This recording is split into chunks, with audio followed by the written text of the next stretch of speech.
Ever wondered how to bring a Spanish twist to your breakfast table? Well, today we're taking on a culinary fusion, creating a tortilla frittata. This delightful dish blends the heartiness of an Italian frittata with the comfort of a Spanish tortilla. To embark on this gastronomic adventure, you'll need some key ingredients: onions, potatoes, free-range eggs, roasted red peppers, and watercress. So, let's roll up our sleeves and get ready to embark on a culinary journey. Begin with the most fundamental step, prepping the vegetables. To do this, you'll want to finely slice your onions and potatoes. Now there's an art to it.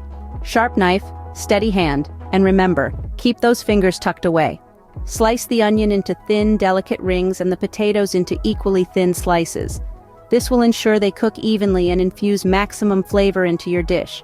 With your vegetables ready, move on to the next step. It's time to bring out the flavors of these vegetables. Warm up a generous glug of olive oil in your pan over medium heat. Once it's hot but not smoking, introduce your sliced onions and potatoes to the pan. Keep stirring gently, ensuring all pieces get their fair share of heat. The goal here is to achieve a tender texture and unlock the aromatic sweetness of the onions. This process takes patience, but it's worth it. Now that we have a soft and flavorful base, let's move forward. Now, let's create a rich and creamy egg mixture. It's time to crack open those free-range eggs and beat them into a smooth consistency in a bowl. Don't rush this step. A well-beaten egg makes all the difference. Once you're satisfied with your egg base, fold in the tenderly cooked onion and potatoes. These humble ingredients will infuse our egg mixture with a depth of flavor. This mixture will now sit and infuse while we prepare the next ingredient. To add a bit of a kick, we're adding roasted red peppers. These fiery gems, once drained and sliced, will bring out the Spanish spirit in our tortilla frittata. The trick is in the fold, gently incorporating the peppers into the egg mixture. This isn't just about adding heat, it's about infusing our frittata with a depth of flavor that'll make your taste buds dance. So let's get those peppers in there. With the peppers mixed in, we're ready to start cooking. It's time to turn this mixture into a delightful frittata.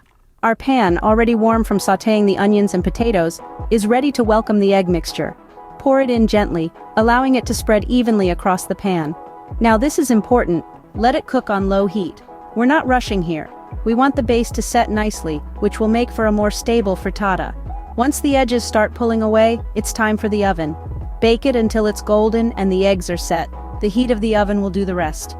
While the frittata bakes, we can move on to the final steps. As the frittata bakes, let's talk about the finishing touches. After the frittata has had a chance to bake to perfection, it's crucial to let it rest. Give it some time to cool off and settle. This will make it easier to handle, and it will also help the flavors to meld together beautifully. Once it's rested, you'll want to gently loosen the edges with a knife. This will ensure your frittata comes out of the pan smoothly and intact. With the frittata ready, it's time for the final step. The last step is to plate this gorgeous dish. Whether you prefer it piping hot or cooled down, it's all about the presentation. Lay it out on a vibrant plate, adorned with a sprig of fresh watercress. There you have it, a delightful tortilla frittata. That's all there is to it. A simple yet delightful process of blending Spanish flavors to create a tortilla frittata. From preparing the ingredients to plating the final dish, each step is a culinary adventure. Thank you for joining us today. Don't forget to like, subscribe, and share. See you in the next video.